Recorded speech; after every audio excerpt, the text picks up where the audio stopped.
This is Tammy. Who's your mate, Sydney? He's a good mate of my uncle's, the Duke. He was just going. Yeah, well, stick around and have a drink before you do, yeah? When two of Hollywood's most magnetic stars are linked by whispers, glances, and perfectly timed headlines, the truth becomes harder to ignore. At the height of their fame, Daniel Craig and Sienna Miller found themselves at the center of a rumor that refused to die. Was it just friendly chemistry amplified by the spotlight?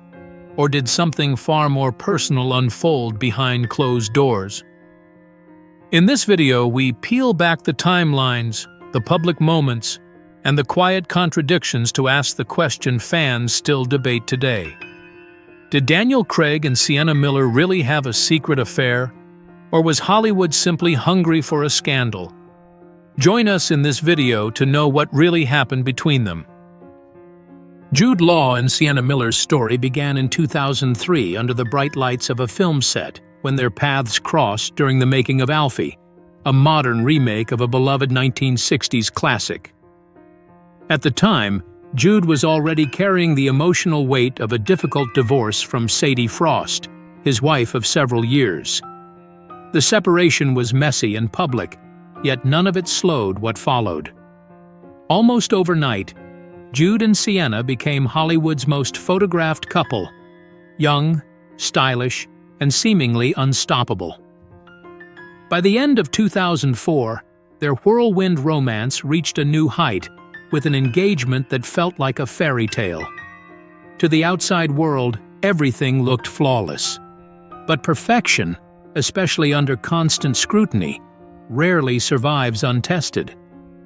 The tabloids soon began circling, digging beneath the polished surface in search of cracks. In 2005, those cracks split wide open. The first blow came with the revelation that Jude had been unfaithful, involved with his children's nanny. The news sent shockwaves through the media and beyond, turning private mistakes into a public spectacle.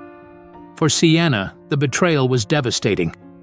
The emotional toll was so heavy that she reportedly broke down during a stage performance, struggling to hold herself together under the weight of humiliation and heartbreak. As attention remained fixed on Jude's actions, quieter rumors began to emerge, whispers suggesting Sienna herself may have crossed a line. The name attached to those rumors added another layer of intrigue and tension: Daniel Craig. What had once been a glossy love story was quickly unraveling, transformed into something far more fragile, shadowed by scandal, suspicion, and the slow erosion of trust.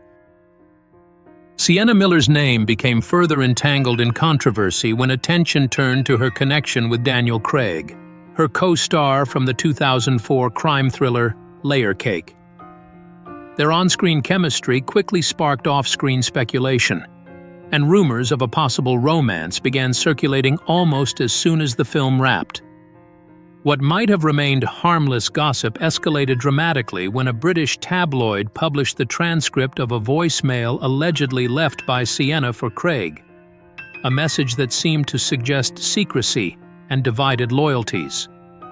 The headlines were ruthless. The story spread at lightning speed, fed by anonymous tips and even accounts from people within her inner circle. To the public, it appeared as though betrayal was unfolding on all sides. Yet the truth was far less clear than the scandal suggested. The era itself played a role, a time when tabloids wielded enormous power, and young women often bore the brunt of public shaming, while men faced far less scrutiny. Nearly a decade passed before the full context finally emerged. In 2014, during the UK phone hacking trial, court documents revealed that the voicemail had been obtained illegally, part of a wider pattern of invasive and unethical journalistic practices. The message had never been meant for public consumption, yet it had been weaponized to construct a damaging narrative. Sienna chose not to quietly settle the matter. Instead, she took the tabloid to court, fully aware that speaking out would cost her financially. She later reflected that although she received far less compensation than she would have by staying silent, the decision remains one of her proudest. It was a stand not just for herself, but against a system that had profited from distortion and intrusion. In court, she acknowledged that she may have left the message, but firmly rejected the idea that it proved an affair. She explained that she habitually ended calls with "I love you," whether speaking to friends or family. As for Daniel Craig, she described their connection as fleeting and insignificant, a moment magnified into something far larger than it ever was. In hindsight, the scandal said less about truth and more about the cost of fame during an unforgiving era. While speculation swirled relentlessly, Daniel Craig chose silence, refusing to add fuel to a story already distorted by rumor. Jude Law, however, eventually found himself drawn back into the narrative years later during the 2014 phone hacking trial involving the news of the world. Standing in court, Law revisited a moment from 2005, a time when his private life was already under siege. He testified that he had learned of reports linking Sienna Miller to Craig, who at the time was in a committed relationship with actress Satsuki Mitchell. The news unsettled him deeply. Acting on instinct, Jude picked up the phone and called Craig, reaching him while he was in Baltimore. It wasn't a casual conversation. When asked whether he made his feelings unmistakably clear, Jude answered without hesitation that he did. There was no ambiguity in his tone, no attempt to soften the moment. The call, he explained, went beyond confrontation. It drifted into difficult territory, touching on Craig's relationship with Mitchell and the responsibility that comes with long-standing friendships. They had known each other for many years, and that history shaped the exchange. Jude admitted that he encouraged Craig to be honest with his partner, not out of malice but out of a belief that truth, however painful, mattered. Looking back, Jude compared that period to enduring a storm. "You brace yourself," he said, "let it pass, and learn how to move forward once the sky's clear. Life adapts, relationships shift, and time carries you on." What troubled him most wasn't the past itself, but the way British media repeatedly resurrected old stories. Decades-old moments dragged back into the present, stripped of context and growth. And here's the part many never realized. Craig and Mitchell's relationship didn't collapse because of the rumors at all. Despite the headlines, they stayed together for years afterward, building a life that lasted nearly 7 years, and even led to an engagement. The whispers had not broken them. The real heartbreak, it turned out, came much later, quietly, and for reasons far removed from the scandal that once consumed them all. After a long, quiet unraveling, Craig and Mitchell eventually went their separate ways, ending a 3-year engagement with little public explanation. For Mitchell, the silence that followed was heavy. For Craig, life moved forward with startling speed. Just months after the split, news broke that he had married actress Rachel Weisz, a revelation that landed not as a headline, but as a shockwave. Mitchell's family learned about the wedding the same way the rest of the world did, through the newspapers. Her father later admitted the news blindsided them all. The wound was still close enough that his daughter avoided even hearing Craig's name, gently but firmly shutting down any mention of it. What once had been a shared future was now a closed chapter, sealed by distance and time. What many didn't know was that Craig and Weisz weren't strangers swept up in sudden passion. Their story stretched back years, long before fame reshaped their lives. They first crossed paths in college in the mid-1990s, when neither was famous and the world wasn't watching. They even shared a stage in a small play, a moment unnoticed, unrecorded, and innocent in its simplicity. Back then, it meant nothing. Or perhaps it meant everything, just waiting for the right moment to resurface. Years later, fate brought them together again on a film set, and something quietly shifted. Even they seemed surprised by it. There was no grand announcement, no public unraveling of when friendship turned into something deeper. It simply happened. A connection rekindled under the soft glow of long days on set and shared scenes that lingered longer than expected. Their relationship truly took shape during the filming of Dream House in 2010. Those around them had no idea anything romantic was unfolding. It wasn't until the Christmas season, when the pair were spotted walking together through the English countryside, that whispers began. They moved with an ease that suggested history, like two people who already knew how to belong to one another. Observers described them as relaxed, affectionate, and unmistakably close, as though they had been together for years rather than weeks. The romance escalated quickly, almost breathlessly. By June 2011, barely 6 months after rumors surfaced, Craig and Weiss married in a ceremony so private it felt like a secret kept from the world. Only 4 guests were present, their children from previous relationships and 2 family members who stood as witnesses. No spectacle, no crowd, just a moment carved out of chaos. It was a whirlwind romance, yes, but also a reminder that some love stories don't announce themselves. They arrive quietly, built on old connections, unexpected timing, and the bittersweet truth that one chapter's ending often becomes another's beginning. She has never been one to put her marriage on display, but when she does speak about it, her words carry a quiet sincerity. Rachel once admitted that marriage was never part of her plan. For years, she couldn't imagine herself walking down that path at all.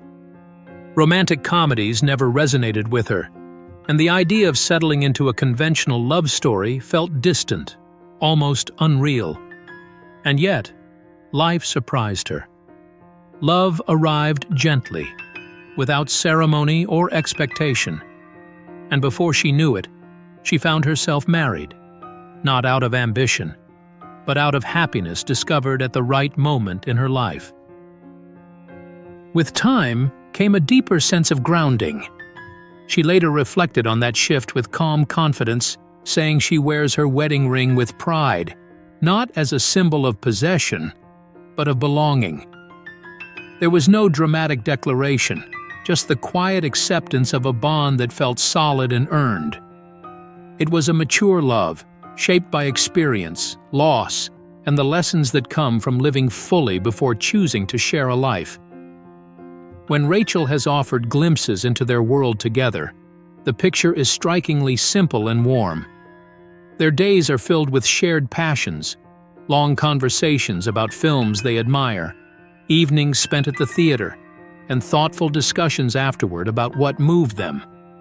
It's the kind of connection built on curiosity and mutual respect rather than spectacle. At home, they find comfort in ordinary rituals. Both love to cook, and she has fondly noted that Daniel is especially skilled in the kitchen, turning everyday moments into something quietly joyful. In 2018, that sense of fulfillment deepened even further. Rachel revealed that they were expecting a child, a new chapter unfolding just as she felt most at peace with where life had led her. She spoke of it with gentle anticipation, aware of how far she had come from the woman who never imagined marriage or motherhood. It was a moment tinged with nostalgia for the paths not taken, and gratitude for the one that found her anyway. When Rachel spoke about the pregnancy, there was a softness in her voice that revealed just how deeply the moment touched her. She described their joy with wonder, the awe of creating a new life, the anticipation of meeting someone entirely unknown yet already deeply loved. It felt mysterious, almost sacred, as though time itself had slowed to make room for something extraordinary. Later that same year, the couple quietly welcomed a daughter into the world. True to form, they shared no photographs, no name, and no public announcements beyond the barest acknowledgement. Some joys, it seemed, were meant to be protected, not displayed. Motherhood, Rachel later reflected, carried a different weight this time. She spoke openly about how profound the experience felt at this stage of her life, more emotional, more meaningful, and more fragile all at once. Having already walked through love, loss, and time's inevitable passage, she understood just how rare such moments were. She described herself as incredibly fortunate, aware that this chapter would be her last. There would be no more children, a truth she accepted not with sadness, but with gratitude for what had already been given. Daniel, too, has shared glimpses of his philosophy as a father, and it is strikingly unconventional. Despite amassing extraordinary wealth through blockbuster franchises and record-breaking film deals, he has made it clear that his children will not inherit vast fortunes. For him, legacy is not measured in money. He has spoken critically of inheritance, believing that excess wealth can burden rather than empower. His intention, instead, is to give during his lifetime, to causes, to people, to the world, rather than pass it down untouched. There is something quietly sobering in that outlook, a reminder that even amid fame and fortune, values shaped by experience still matter most. One can only hope, as many fans do, that what their children inherit instead is creativity, resilience, and the quiet strength both parents embody. Today, Daniel and Rachel remain together, content and deeply private. They rarely offer glimpses into their daily lives, choosing silence over spectacle. And perhaps that is the quiet triumph of their story, a love that endured storms, learned from the past, and settled into something rare in their world: peace.